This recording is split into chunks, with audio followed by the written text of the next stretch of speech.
नमस्कार मंडळी, welcome to my mini vlog. दुपारी आम्ही दोघी मस्त झोपलो होतो, गाढ दोघी पण. त्याच्यानंतर संध्याकाळी उठले होते पाणी तापवायला हस्बंडला. ते कामाला गेले होते ना, तर चला म्हटलं तसंच भाजीकडे पण थोडा फेरफटका मारूया.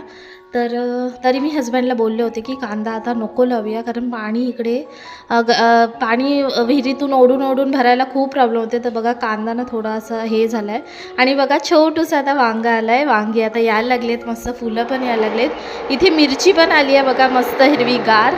आणि इथे टॅमॅटोला पण आता फुलं यायला लागलेत. ॲलोवेरा मला वाटलं असं की वेस्ट होईल, पण नाही, मेहनत सफल झाली आहे. छोटे छोटे ॲलोवेरा आता यायला लागलेत. आणि फणस पण बघा, ह्याचा पण व्हिडिओ टाकलेला आय थिंक. आता बघा कसं मस्ते झालेत फणसं पण. आणि सिलेंडरचं सगळीकडे प्रॉब्लेम चालू आहे. तर इथे चोलीवर पाणी तापत होती आणि हिला बाहेर सोडलं होतं संध्याकाळी. ही दोघं पण ना एकसाथच आणले होते, त्याच्यामुळे ना हे दोघांची फ्रेंडशिप आहे तशी, मारामारी नाही करत, मस्तीच करत असतात.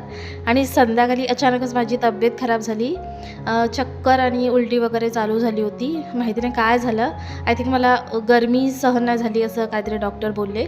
तर बस आजसाठी इतकाच. व्हिडिओ आवडला असेल तर प्लीज लाईक करा, शेअर करा आणि सबस्क्राईब